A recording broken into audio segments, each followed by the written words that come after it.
오늘 하나님 우리에게 주신 말씀 로마서 8장 28절 한 목소리로 함께 봉독하십시다. 시작. 우리가 알거니와 하나님을 사랑하는 자 곧 그의 뜻대로 부르심을 입은 자들에게는 모든 것이 합력하여 선을 이루느니라. 아멘. 오늘부터 교회로 부르는 대림절 혹은 대강절 혹은 강림절 다 똑같은 말입니다. 예수님이 이 땅에 온 인류를 구원하시기 위해서 오신 그 예수님을 기다리는 마음, 강림, 또 대림, 그분이 임재하시는, 대강, 그분이 강림하시는 것, 똑같은 말이에요. 기다리는 주의 첫 주입니다. 그래서 앞으로 넉 주 동안 계속해서 이런 마음으로 우리가 기다리게 될 겁니다. 나와 온 인류를 구원하시기 위해 이 땅에 그분은 오셨고, 그분은 하나님이셨지만 인간의 몸을 입고 오신 사건이 바로 성육신, 하나님이 사람의 몸을 입고 오신 성육신 사건입니다. 인카네이션. 하나님이 하늘 보좌를 버리고 이 땅에 사람의 모양으로 오신 거예요. 그리고 그분은 십자가에 못 박히셔서 내 모든 죄악을 도말하시고, 그리고 새로운 생명을 우리에게 주시고 부활 승천하셔서 다시 이 땅에 오시겠다라고 약속하신 그 주님, 그 주님을 오늘부터 우리는 더 간절한 마음으로 기다리게 될 것입니다. 오신 목적은 나를 구원하시기 위해서 오셨지만 그것뿐만 아니라 제자로서 하늘 가치를 닮아가도록 그분이 본이 되어 주셨습니다. 그래서 여러분이 하나님이 어떤 분인가, 물론 성경에 전체적으로 창세기부터 다 나와 있지만 하나님이 진짜 어떤 분이신가 알려면 마태, 마가, 누가, 요한복음, 복음이라고 하는 복음서를 많이 읽으시면 내가 어떻게 하나님을 닮아갈 수 있는지가 자세하게 기록이 되어 있습니다. 아, 이것이 하나님을 닮은 모습이구나. 아, 이 모습이 하나님을 닮은 모습이구나. 알 수 있게 돼요. 그래서 우리는 제자의 삶을 하나님을 닮는 이 복음서들을 통해서 배워가게 됩니다. 그것은 예수 그리스도의 흔적을 거기에 담고 있기 때문입니다. 예수님이 오신 목적은 두 가지에 크게, 나를 구원하시기 위해서, 또 하나는 보이지 않는 하나님을 보이는 하나님으로 나타나셔서 우리에게 어떤 모습이 하나님의 모습인지를 가르쳐주기 위함입니다. 더 나아가 요한복음 17장에서 예수님이 제자들을 향해서, 이 땅의 인류를 향해서 마지막 중보기도 하는 장면이 나옵니다. 그래서 요한복음 17장은 처음부터 끝까지 예수님이 기도하시는 장면이에요. 온 인류를 위해서, 특히 제자들을 위해서 기도하시는 장면 중에서 핵심적인 것은 뭐냐? 내가 아버지와 하나이듯이 저들도 하나가 되게 하여 주옵소서. 이게 핵심이에요. 하나 되게 하기 위해서 예수님이 중보하고 계시다고. 지금도 뭐 하실까요? 하나 되게 하시는, 중보하고 계시는. 그래서 교회 공동체는, 가정도 마찬가지고 교회 공동체는 분열을 조장하면 안 돼요. 분열을 조장하고 있다. 내가 교회가 하나 되지 못하게 하고 가정을 하나 되게 하지 못하고 하고 분열을 조장한다. 이건 하나님의 성품과 거리가 멉니다. 어떤 이유를 대도 하나님의 성품과 거리가 멉니다. 그러나 그렇게 분열이 되었다 할지라도 결국은 하나님이 그것 가지고 또 쓰시는 분이시니까. 그러나 분열을 조장한 사람은 반드시 하나님의 평가를 받게 되어 있습니다. 하나님은 하나 되게 하세요. 성도와 성도가 하나 되게 하시고 교제함으로 하나 되게 하시고 그 하나됨의 힘으로 하나님의 나라를 이루어가게 하시는 거죠. 자, 헌신, 뭐라고 했어요? 제목이? 헌신, 하늘의 상급. 이렇게 하나된 마음으로 함께 이것으로 힘을 모아서 수고하고 헌신하는 것들이 하늘의 상급이 된다고요. 하늘의 상급이 뭐라고 말씀드렸습니까? 헌신하기 위해서는 반드시 따르는 게 있다고 그랬죠? 뭐라고 그랬죠? 희생이 따라. 내가 자녀를 낳았다, 내가 자녀를 낳는다고 하는 것은, 가정을 세운다고 하는 것은, 결혼을 하겠다라고 하는 것은 각자 남편도 아내도 희생을 따르는 거예요. 그 가치가 부부에게 없다면 늘 다툼뿐이고 자기 자랑뿐이고 자기 잘난 것뿐이고 자기의 입맛에 맞게 가정을 세워가려고 합니다.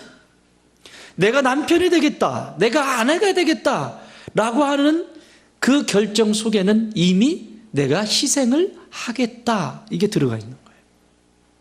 두 부부가 사랑을 해서 아이를 낳기로 결정을 했으면 아이를 낳겠다라고 하는 것 속에는 이미 희생이 있는 거예요. 왜 그렇죠? 희생할 만한 가치가 있기 때문에 그런 거죠. 자녀를 키운다고 하는 것은 희생할 만한 가치가 있기 때문에 그 수고와 그 헌신을 아낌없이 쏟아붓게 되는 거죠. 교회도 마찬가지입니다. 여러분, 우리가 성도로 이 땅을 살아가면서 하나님 나라를 위해서 희생할 만한 가치가 있기 때문에 희생하는 것이지, 하나님의 나라가 나와 상관이 없다면 희생할 수가 없습니다. 그 희생을 통해서 반드시 열매가 맺히게 되어 있기 때문에 그렇습니다. 농부가 봄에 씨앗을 뿌려놓고 아무것도 안 해보십시오. 나는 여기 옆에, 우리 교회 옆에 농사 지으신 어르신과 내가 한 번도 이야기한 적 없지만 저는 이 길을 지나다니면서 수도 없이 참 농사 잘 지셨다. 그리고 지나가다 보면 풀. 논에 들어가서 항상 풀 뽑고, 그거 돌보시는 거예요, 그렇게. 근데 저 위쪽에 있는 눈, 여기 이쪽에 있는 눈 보셨어요? 피밭이에요, 피밭. 풀밭이라고. 희생을 한 논과 희생하지 않은 논이 어떻게 같겠어요? 희생하지 않는 가정과 희생하지 않는 부부와 희생하는 부부 어떻게 같겠어요? 희생하는 성도와 희생하지 않는 성도 어떻게 같겠어요? 천지차이. 그 희생은 반드시 열매로 맺히게 되어 있습니다. 그래서 희생이 따른다. 두 번째는 희생만 있는 게 아니다. 희생만 있는 것이 아니라 반드시 상급이 따릅니다. 따라합시다. 반드시 상급이 따릅니다. 희생이 있고 나면 반드시 상급이 따라요. 여러분, 자녀를 키워보세요. 가정에서 자녀를 키워보세요. 키울 때는 힘들죠. 그런데 저와 제 아내 입장에서 이 새 아이를 보면서 행복할까요? 불행할까요? 행복하죠. 그게 희생의 대가예요. 희생 뒤에는 반드시 상급이 있습니다. 내가 자녀를 아무렇게나 방치해 놓으면 그건 희생이 아니에요. 누구든지 할 수 있어요. 저기 강아지도 그렇게 할 수 있고, 짐승, 생명을 잉태하는 모든 존재는 다 그렇게 할 수 있어요. 그러나 희생할 수 있다고 하는 것은 이건 사람에게만. 저 개가 지 새끼 애껴가지고 나중에 새끼가 컸어요. 컸는데 자기 덩치 많아졌어, 새끼가. 그러면 걔 먹여주든가? 젖발게 해주든가? 그런데 사람은 내 아이가 30이 됐건 40이 됐건 50이 됐건 60이 됐건 부모의 마음속에는 떠나지 않아요. 하나님의 형상대로 지음받았기 때문에 그래. 하나님은 저와 여러분이 이 세상과 이별할 때까지 그분은 노심초사 단 한 번도 나를 놓으신 적이 없어요. 계속해서 그렇게 가실 거예요. 왜? 그 희생, 하나님의 그 희생이 그것이 상급이 될 것이기 때문에, 여러분의 상급이 될 거기 때문에. 자녀들을 위해서 가장 위대한 희생이 뭘 것 같아요? 좋은 노트 사주고, 좋은 먹을 거 좋은 거 주고, 좋은 옷 입혀주고, 좋은 나중에 하기는 막 악착같이 몰아가지고, 이건 아들 줄 거야, 아파트 하나 사놓고, 이거는 큰애 주고, 그거 해서 뭐 할 건데? 단칸방에서 시작하라고 그래. 없으면 왜 부모가 그것까지 해줘야 돼? 왜 부모가 그것까지 해줘야 되냐고. 정신이 나갔어요, 부모들도. 그게 중요한 게 아니라고요. 자녀들에게 희생하는 가장 위대한 희생은 뭐냐면 그 자녀들의 인생을 책임질 하나님께 이 아이들을 올려드리는 거예요. 그게 기도야. 자녀들을 위해서 눈물로 기도하는 그 엄마, 자녀들을 향해서 눈물로 기도하는 그 아빠, 틀림없이 하나님은 그의 인생을, 그의 자녀의 인생을 책임지십니다. 쭉 이끌어 가십니다. 제일 위대한 헌신이에요. 쉽던가요? 자녀를 위해서 기도하는 게? 지금은 더 위험한 시대예요. 막 나가는 세대잖아요. 여러분 자녀들이 어디 있을 줄 알아요? 그런데 엄마가 아빠가 그들을 위해서 기도할 수 있다면, 늘 깨어서 기도할 수 있다면 최고의 희생입니다. 좋은 옷 안 입혀도 돼. 좋은 집 안 줘도 돼. 그만큼 키웠으면 됐지. 그러고는 자기는 저기 전셋집에서 살아. 지 아파트가 몇 채씩 되는데. 자기는 전셋집에서 아주 다스를 가지는 전셋집에서 살면서 뭐라고 하냐면, 애들한테 살아야 내 거지. 그리고 그 인생 진짜 그러지 말아요. 제일 위대한 헌신과 희생은 자녀들을 가슴에 품고 눈물로 기도해 줄 수 있는 엄마와 아빠. 상급에는 세 가지가 있다고 그랬어요. 첫 번째는 상급은 그냥 막연한 게 아니에요. 내가 희생하잖아요, 헌신하잖아요. 그러면 상급이 있는데 그 첫 번째가 뭐냐면 이 희생을 함으로 인해서 영혼의 깊은 쉼을 얻습니다. 여러분 체험해 보시죠. 내가 희생하잖아요. 뭔가를 희생하잖아요. 그냥 신앙 공동체로 얘기합시다. 교회 속에서 여러 가지 일들이 있는데 거기에 희생하고 헌신해 보세요. 영혼의 쉼이 있는가 없는가. 근데 뺀질거려 보세요. 영혼의 쉼이 있는가? 없어요. 계속 누가 뭐라고 하지 않아도 영혼의 쉼을 얻질 못해요. 집에서는 안 그래요? 아내가 요구하는 게 있는데 남편이 계속 뺀질거려. 영혼의 쉼이 있던가요? 없어요. 그 사람도 죽겠어요. 아주 말 안 듣는 것으로 끝나는 게 아니야. 죽겠어서 그 짓 하고 다니는 거야. 죽겠어서 낚시하고 다니는 거라고. 알겠냐? 영혼의 쉼이 없어요. 영혼의 쉼이 없어요. 그런데 상급은 영혼의 쉼이 있다는 거예요. 그뿐만 아니라 영혼의 쉼이 있는 것뿐만 아니라 그렇게 희생을 통해서 세상의 덕이 되게 해요. 세상의 본이 되게 해요. 세상 사람들이 닮고 싶어요. 제일 중요한 거, 최고의 상급.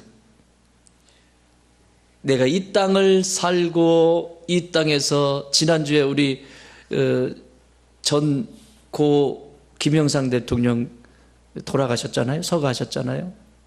근데 이 세상에서 내 인생에도 종말이 있잖아. 종말이 딱 끝나고 나서 내 영혼이 주님께 갈 때 친히 하나님이 친히 내 눈에서 눈물을 닦아 주신대요. 희생을 해봤어야 눈물을 흘리지. 내가 이 땅에서 살아가면서 억울한 누명도 쓸 때도 있고, 진짜 가슴에 품고 끙끙대면서 나도 소리 지를 수 있고 나도 따질 수 있지만 그거 가지고 하나님 앞에 가서 주님 어떡해요? 속상해요. 나 마음 너무 아파요. 그러면서 쟤 어떻게 하면 좋아요? 그렇게 눈물을 흘려봤어야지. 그 눈물을 흘린 자는 그 눈물이 뭔지를 알잖아. 그러니까 그 눈물을 하나님이 닦아주신다는 거예요. 똑같이 신앙생활 하면서 성도로 살아가면서 누군가를 가슴에 품고 구구절절 가슴 아파서 울어본 자에게만 그 상급을 경험하게 되는 거예요. 나 천국 왔네? 그게 아니라 그래서 친히 그분이 친히 여기 있는 정 목사도 마찬가지, 여러분도 마찬가지죠. 왜 힘든 시간들을 그렇게 걸어가면서 기쁨으로 그리고 그것을 감사함으로 갈 수 있을까요? 저는 그때를 보고 있습니다. 아무리 뭐라 해도 그때 친히 그분께서 친히 내 눈물을 닦아주시고 나를 안아주실 거예요. 여긴 그렇게 오래 머물러 있지 않아요. 잠깐이에요. 영원한 하나님 나라에서 이런 축복이 있기를 바랍니다. 자, 이렇게 헌신하는 하늘나라의 상급이 된다고 했는데 그 상급이 되기 위해서 어떻게 헌신하는 자들이 되어야 할까? 28절 한 번 더 읽습니다. 시작.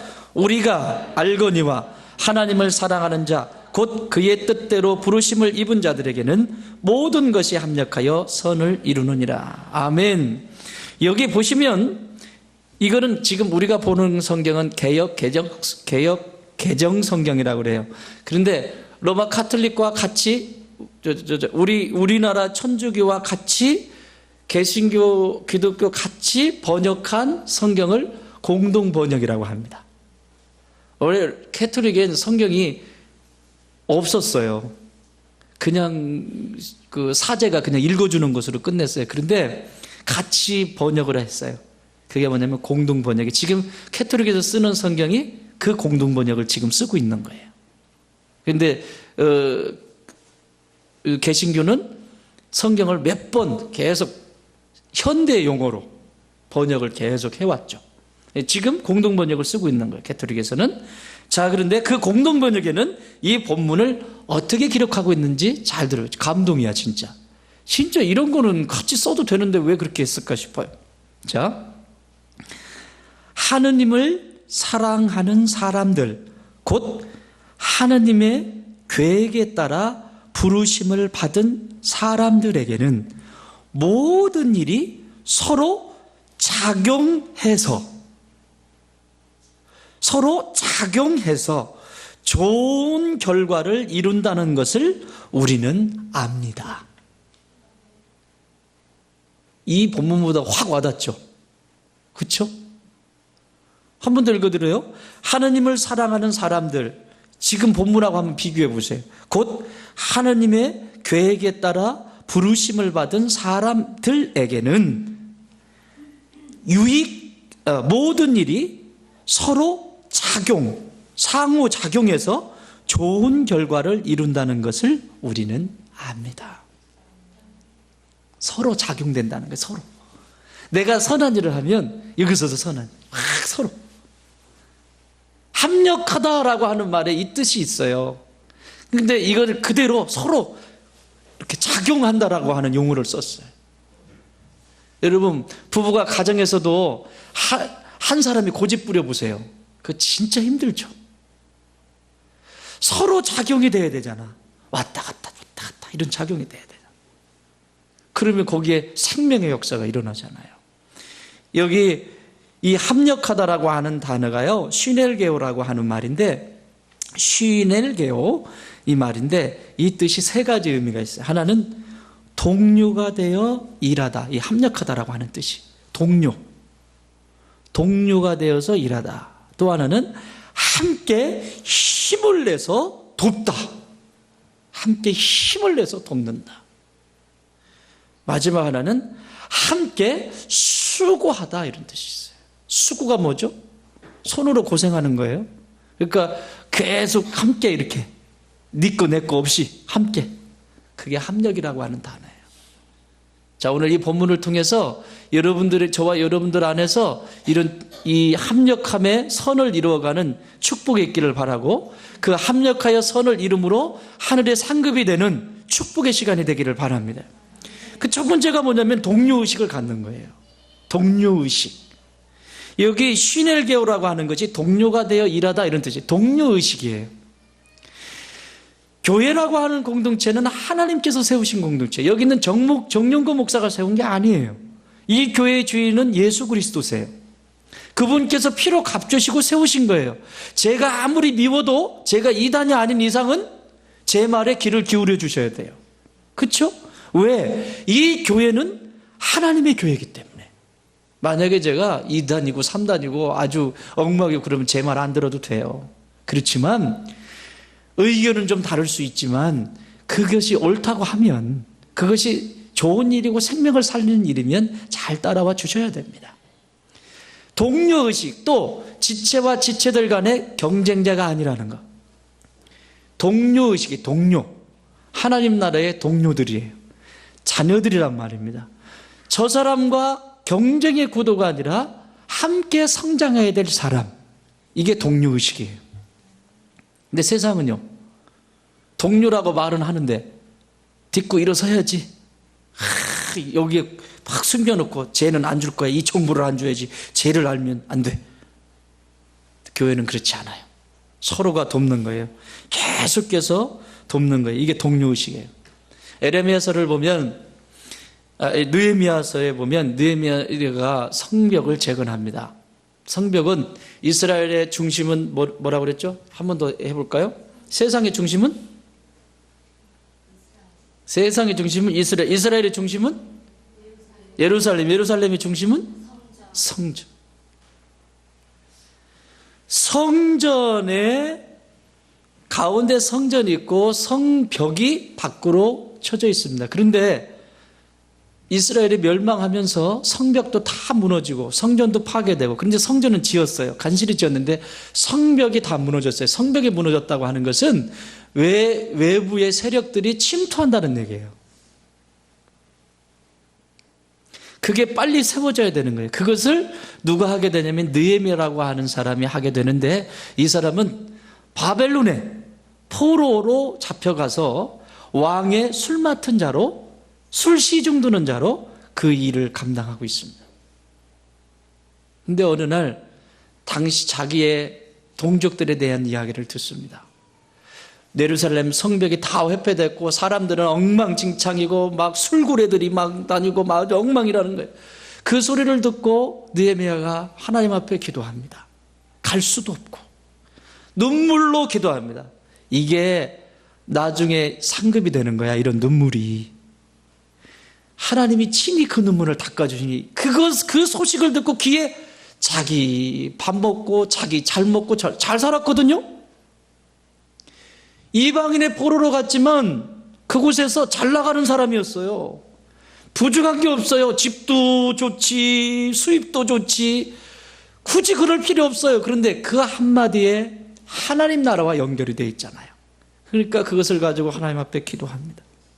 주님, 내가 이렇게 잘 먹고 배에 기름이 끼고 이렇게 잘 사는 상황이 아닙니다. 지금 이럴 때가 아닌, 하나님 저에게 기회를 주십시오. 그리고 기도하고 갈 때도 기도하고, 그리고 얼굴이 근심 속에 있는 거야. 무슨 근심? 성벽을 재건해야 되겠다. 하나님 나라를 향한 근심. 따라합시다. 하나님 나라를 향한 근심은, 하나님 나라를 향한 근심은 하나님께서 책임지신다. 여러분이 기도하는 기도의 제목들을 한번 보세요. 누구의 근심인가? 하나님 나라를 향한 근심은 하나님께서 들으시고 사람을 붙여주시고 역사를 이뤄가세요. 그러니까 근심이 있는데 무슨 근심이야? 우리의 학교 못 가는 거, 또 또 집을 짓기 시작하는데 그런 근심이 아니라, 내가 그냥 잊어버려도 되고 놓아버려도 돼요. 그런데 하나님 나라에 대한 그 근심을 갖게 됐는데 얼굴이 수심이 가득합니다. 그리고 왕이, 너 얼굴 왜 그러냐? 아니에요. 너 얼굴 왜 그러냐? 그래서 얘기를 하기 시작합니다. 제가 사실은 이러이러한데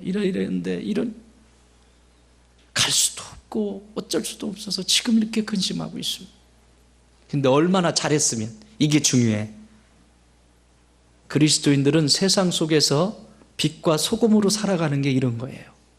얼마나 왕에게 잘했으면, 얼마나 왕이 마음에 쏙 들게 했으면 그 근심에 그 이야기를 할 때 왕이 두 번 생각하지 않고, 여러분 이때 당시 술을 맡았다, 음료수를 맡았다는 것은요, 믿을 만한 사람한테 맡기는 거예요. 그의 독타기 쉽잖아요. 이렇게.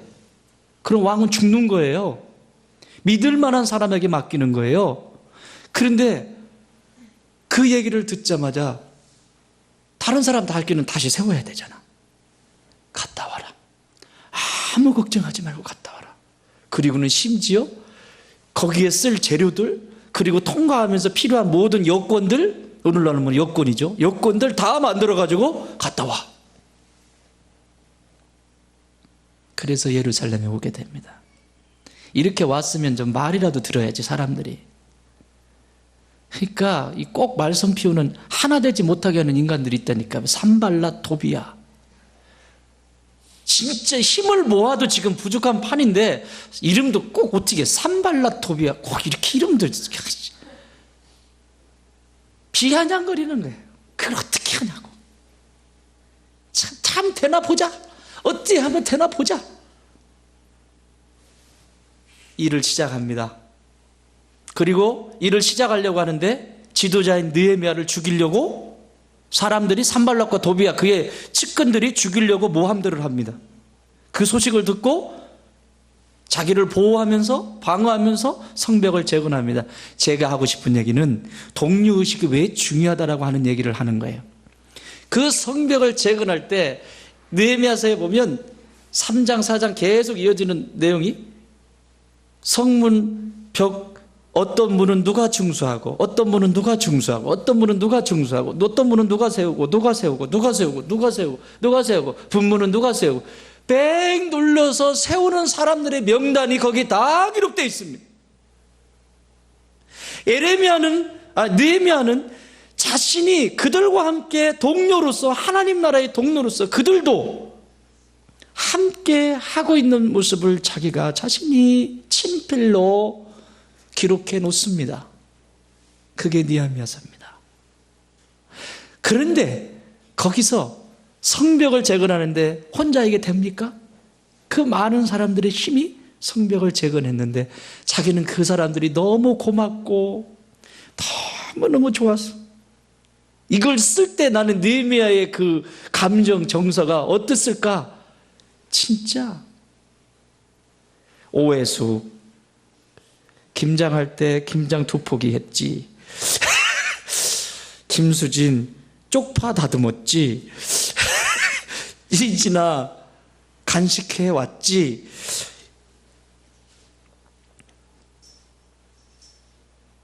느헤미야가 그렇게 쓰고 있는 거예요. 그게 느헤미야서야. 느헤미야가 그걸 쓰면서 그게 성경이 되리라고 생각했을까요? 내가 지금 이 성벽을 재건하면서 썼던 이 모든 사람들이 이거 기록한 거 내가 일기처럼 쓴 거 이것이 성경이 될 거야. 그래서 후대의 사람들에게 다 읽혀질 거야. 그런 생각하면서 썼을까요? 무엇을 우리에게 가르쳐 주기 위함일까요? 이 땅의 동료로서 합력하여 선을 이루어가는 저와 여러분에게 무엇을 하나님이 가르쳐 주시기 위해서 그것이 성경되게 하셨을까요? 사랑하는 여러분, 합력하여 동료로서 살아가는 동료의식을 가지고 살아가는 모든 하나됨에 쓰임받는 사람들의 역사는 하나님 나라의 사역의 책에 그대로 기록이 된다는 사실입니다. 아멘도 안 하지? 그대로 기록되는 거예요. 이건 느헤미야가 본 거지만 하나님이 보고 계시다. 네가 내 몸된 교회를 위해서 어떻게 헌신했는지, 네가 밖에서도 직장 속에서도 내 이름을 위해서 어떻게 헌신했는지. 교회는 앉아있고 직장에서 엉망으로 합니까? 네가 내 이름 제자로서의 삶을 살아가면서 너의 자녀를 어떻게 양육했는지, 정말 내 자녀를 위해서 눈물을 흘리면서 기도하고 그 아이가 영적으로 잘 건강하게 성장할 수 있도록 어떻게 했는지 기록된단 말입니다.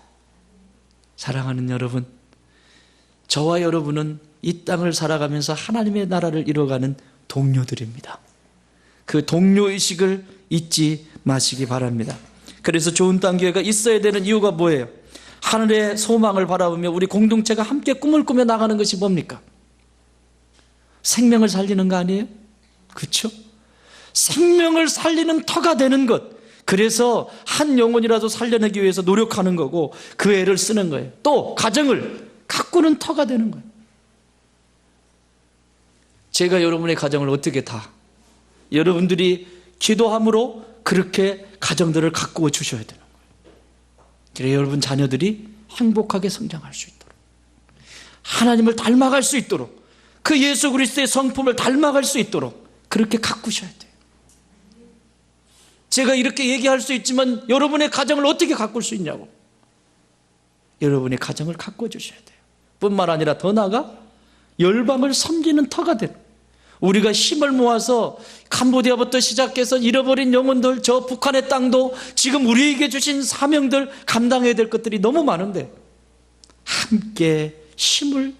함께 동료로서 힘을 모아 나가야 되는 것이죠. 이렇게 하나님의 뜻대로 부르심을 받은 성도라면 모두가 하늘의 소망을 둔 가족임을 꼭 기억하십시오. 두 번째는 여기 보면 합력한다라고 하는 이 쉬날개어는 함께 힘을 내서 돕다라고 하는 뜻이에요. 다시 말하면 힘을 내어 돕는 것, 힘을 내어서 서로 도와주는 것. 동료 의식만 가지고 있는 것으로는 부족해요. 나는 좋은 땅 교회 멤버다, 부족해요. 함께 힘을 모으는 거예요. 합력하여 선을 이룬다라고 하는 뜻이라고. 우리가 알거니와 하나님을 사랑하는 자, 곧 그의 뜻대로 부르심을 입은 저와 여러분 자들에게는 하나님이 합력하여 선을 이루어간다. 힘을 내어서 돕는 거예요. 예수님이 십자가를 앞에 두고 고민에 빠지십니다. 그 십자가는 고통이에요. 여러분, 인간 예수로서 그분은 뭐 안 아프셨겠지. 그래서 이단도 나왔잖아요. 그분은 하나님이셨기 때문에 안 아프셨을 거야. 그런 이단도 있다고. 인간입니다. 인간이면서 완전한 인간이시면서 완전한 하나님이셨어요. 그러니까 인간의 고통을 그대로 채우라는 거예요. 왜? 저와 여러분 때문에. 이 세상의 온 인류를 위해서. 그렇게 채울하지 않으면 그 죄를 사할 수가 없어요. 그러니까 밑바닥까지 가시는 거예요. 예수님이 내 사정을 어떻게 하냐고? 다 알아요. 다 경험하셨어요. 그래서 능력은요, 그 사람의 신앙의 영적인 능력도요, 무엇을 경험하느냐에 따라 굉장히 중요해요. 그냥 종교가 돼가지고, 문화가 돼가지고, 신앙생활도 그냥 문화, 종교예요. 아무 능력 없습니다. 푹 밀으면 쓰러져 버립니다. 그러나 고뇌하며 고난을 통과하며 함께 합력하다가 그 자리에서 함께 연합하다가 힘든 고비도 넘어가 보고 이런 경험들을 통해서 신앙은 탄탄해지고 견고해지게 되어 있단 말입니다. 기독교가 문화예요? 아무 힘 없어요. 그거는요, 사단이 와서 한 번만 딱 건드리면 픽 쓰러집니다. 아무것도, 아무 능력이 없습니다. 거기에는 어떤 역사도 일어나지 않습니다.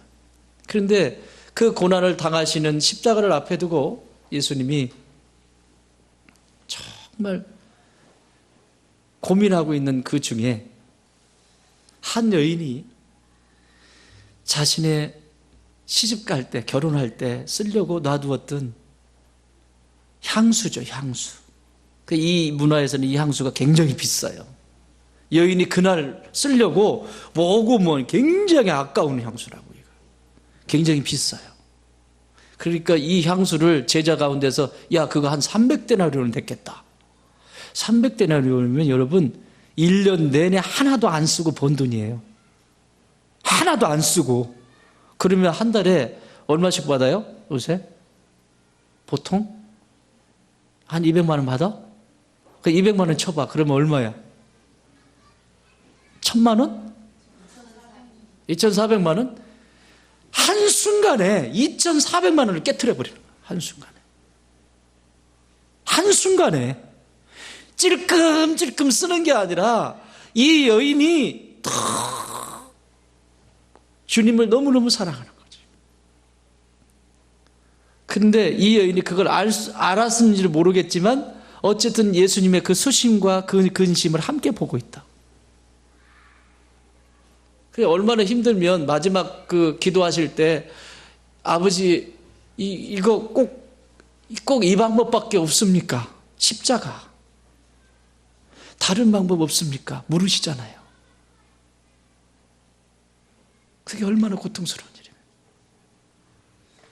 그러니까 이 여인이 예수님의 얼굴 표정도 그리고 자신이 드릴 수 있는 게 뭘까? 결혼하는 것보다 더 중요한 게 지금 뭘까? 찾다가 자신이 모아두었던 그 향유, 옥합을 순간, 이게 중요해. 찔끔찔끔이 아니야. 한 번에 탁 쳐가지고 예수님의 머리에 붓고 자기 머리카락으로 예수님의 발을 닦아줘. 오늘날 이렇게 하라고 하면 난리 날 거다. 교회를 위해서 이렇게 한번 하라고 그러면. 그게 뭐예요? 발을 자신의 머리카락으로 닦는 게 뭐예요? 자존심 있다 없다? 여인에게 머리는 가장 중요합니다, 여러분. 고대로부터 지금까지 여인의 머리는 너무너무 귀한 거예요. 그런데 자신의 머리를 풀어헤쳐서 그 머리카락으로 예수님의 발을 닦았다는 것은 내 안에 아무것도 없어. 자존심 없어. 무슨 자존심 거기에. 근데 교회가 교회되어지는데 보면 막 아주 지 자존심들 세우느라고 막 핏대 올리고, 야 진짜 내가 올해 김장은 엄청 맞았을 거야. 단 한 사람도 불협 화음이 없었어. 작년에는 맛 없을 수밖에 없어. 웃는 사람이 이유를 알아?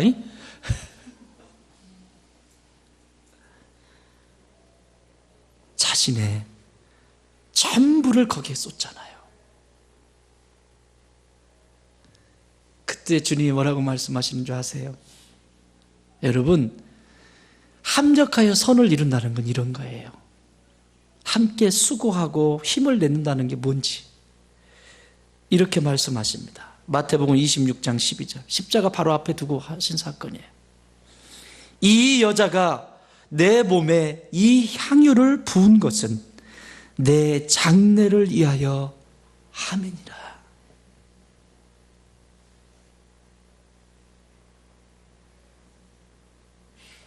예수님이 지금 고민하고 있는 그 마음과 이 여인이 지금 하는 행위가 딱 맞는. 제자들도 몰라. 뭔 얘기인지도 몰라, 이 제자들도. 근데 여인은 그냥 주님 사랑하는 거 그거 하나 때문에 했어. 여인도 예수님이 십자가에 못 박히 그게 중요한 게 아니야. 예수님 사랑하는 것 때문에 자신의 자존심 다 내려놓고 자신의 모든 것 다 내려놓고 그리고 하나님 사랑하는 그것 때문에 향유를 붓고 머리카락으로 예수님 발을 닦아준 것뿐인데 그것이 예수님의 십자가의 장례를 앞두고 한 사건일 줄이야. 어떻게 알았어?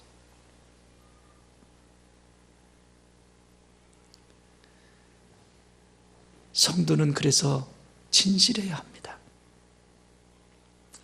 내가 하는 말 한마디도 그렇고 내가 하는 행동도 그렇고 그 하나하나가 진실한 것만 주님은 받으세요. 흉내내는 거 말고 진실한 한 방울. 왜? 그분은 진실하신 분이시니까. 그게 진실한지 거짓인지 너무나 잘 아시니까. 그렇죠? 사랑하는 여러분, 누가 무엇라 말하지 마시고 힘을 내어 서로 도우십시오. 내일 말하지 마십시오. 우리의 목장, 니네 목장 말하지 마십시오. 도와야 될 때 힘을 모으십시오. 우리 형제의 니네 형제의 우리 자매의 니네 자매의 하지 마십시오. 그것이 예수 그리스도의 몸된 교회가 성장하고 건강하게 세워져 가는 것이라면 어떻게 해서든지 팔을 걷어붙이고 도우십시오.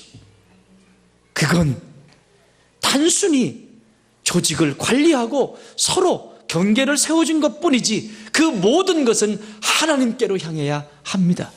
자신의 이익이나 권력이나 힘을 과시하지 마십시오.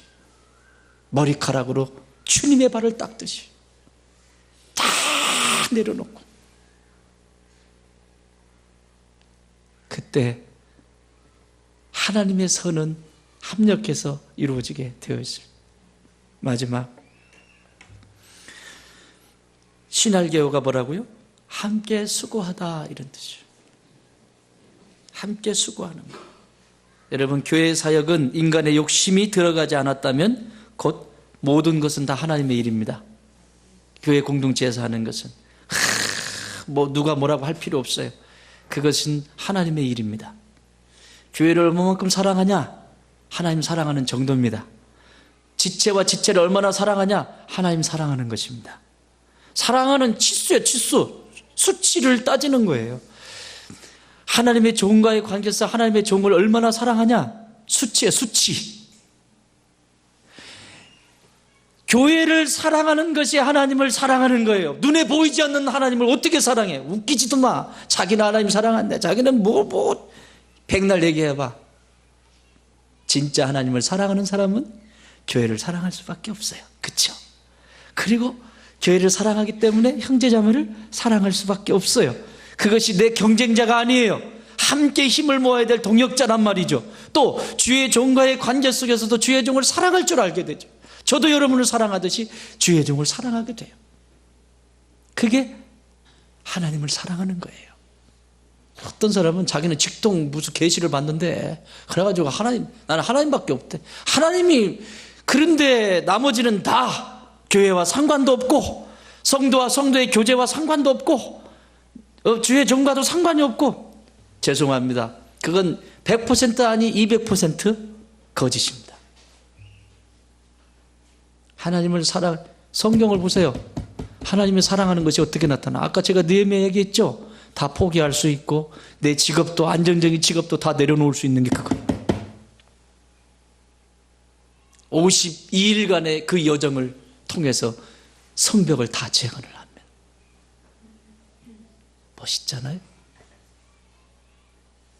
신약의 하나님의 사람들은 어때요? 이 교회를 위해서 바울사도가 어떻게 했고 사도들이 어떻게 했어요? 그게 하나님을 사랑하는 거예요. 무슨 지 혼자 홀려가지고 웃기지 마세요. 그건 거짓입니다. 그건 진리가 아닙니다. 함께 수고하게 돼 있어요. 그래서 우리 안에 있는 마음들을 모아지기 시작하고 인내로 결실이 맺어질 때까지 기다릴 수 있게 돼요. 그래서 우리 누가복음 8장 15절 따라합시다. 좋은 땅에 있다는 것은 착하고 좋은 마음으로 말씀을 듣고 지키어 인내로 결실하는 것인지라. 광복절 내가 얘기했잖아. 광복절 기억하라고. 누가복음 8장 15절 달달달달 내우셔요. 제가 좋은 땅에 있다는 것은 그러면 바로 나가야 돼요. 좋은 땅에 있다고 하는 것은 돌짝밭도 아니고 길가밭도 아니고 가시덤불 밭, 이것은 사람의 마음의 밭이, 신앙의 태도의 밭이, 이런 밭은 어떤 열매도 맺힐 수 없습니다. 하나님이 기다리시는 밭은 좋은 땅에, 좋은 밭이에요. 좋은 밭에 있다는 것은, 좋은 땅에 있다는 것은 착하고 좋은 마음, 자신 안에서 걸쭉하고 지 잘난만 하고 지 생각 속에 갇히고 지 무덤 속에 갇히고, 그게 아니라 착하고 좋은 마음, 착한 마음, 좋은 마음. 그 마음이 될 때 하나님의 말씀이 떨어져요. 착하고 좋은 마음으로 하나님의 말씀을 듣고, 들렸어요. 들리는 게 끝이 아니야. 지키어 인내로 결실하는 것이에요. 그게 함께 수고하는 거예요. 함께 수고하는 것이 바로 이런 거라고. 그러면 생각해 보세요. 농부가 무슨 일을 하는데 땀을 흘리며 수고한 농부만이 나무 그늘이 얼마나 시원한지 알죠? 응? 땀을 그렇게 흘리면서 떼병쳐서 일하면서 그러고 나서 쉴 때 그 그늘이 얼마나 소중한지 알듯이, 합력하여 선을 이룰 때 함께 수고한다는 것은 이 땀을 흘려본 자만이 그 기쁨을 같이 누리게 돼 있어요. 더군다나 가을에 추수할 때 보세요. 과수원에 과일을 농사 짓는 사람들은 그 힘든 시간들은 봄부터 거름 내고 또 이걸 싸주고 잡아주고 이러면서 키웠다. 근데 가을에 추수할 때 얼굴을 보세요. 인상 쓰면서 하던가요? 하기 싫어 죽겠네 이거, 이러면서 하시던가요? 행복해가지고 막 기뻐가지고. 좋죠. 보세요. 제가 어제도 한국기행 보는데 목골배 추수하는 장면이 나왔어. 목골배 추수하는데 농부의 얼굴이요, 힘들지 않아요? 왜 힘들어요? 힘들지 않냐고 물어보니까 왜 힘드냐 이 좋은 걸 취소하는데 왜 힘드냐, 행복하지. 그러면서 딱 씻어가지고 깎아 먹으면 맛없어요. 그러면 딱 해가지고 자기가 우쩍 먹으면서 기분 좋아가지고, 이게 추수의 기쁨이라고. 함께하지 않으면 이 추수의 기쁨을 누리질 못합니다. 그래서 사고 치는 거예요. 그 추수의 기쁨을 함께 누리도록 하나님을 합력하라고 말씀하시는 거예요. 하나님의 뜻대로 부르심을 받은 자, 그 뜻대로 부르심을 받은 자, 그게 누구예요? 성도. 뜻대로 부르심을 받은 자, 성도. 좋은 땅 교회 성도. 합력하여 선을 이루느니라. 아멘. 말씀 정리합니다. 여러분, 땀 흘리고 땀 흘리며 수고한 농부만이 나무그늘과 바람이 고마움을 알듯이 하나님의 나라를 향한 수고한 성도만이 순간순간 함께 해준 사람의 덕분임과 그리고 하나님의 은혜임을 알게 됩니다. 우리 좋은 땅 교회 모든 식구들은 동료의식을 잃지 마십시오. 하나님 나라의 일꾼으로, 하나님 나라의 자녀로 함께 부름을 받았다라고 하는 동료의식, 그래서 서로가 성장할 수 있도록 도와줘야 된다라고 하는 사실, 경쟁자가 아니라 세상의 가치관이 이 안에 들어와서 서로 경쟁하고 모함하는 것이 아니라 우리는 동료입니다. 서로 도와주고 세워주고 성장할 수 있도록, 그리고 서로 힘을 내어 도와줄 수 있는, 그리고 함께 수고할 때 하나님의 선하심이 세상 가운데 빛과 소금이 되어서 멋지게 비춰질 줄 믿습니다.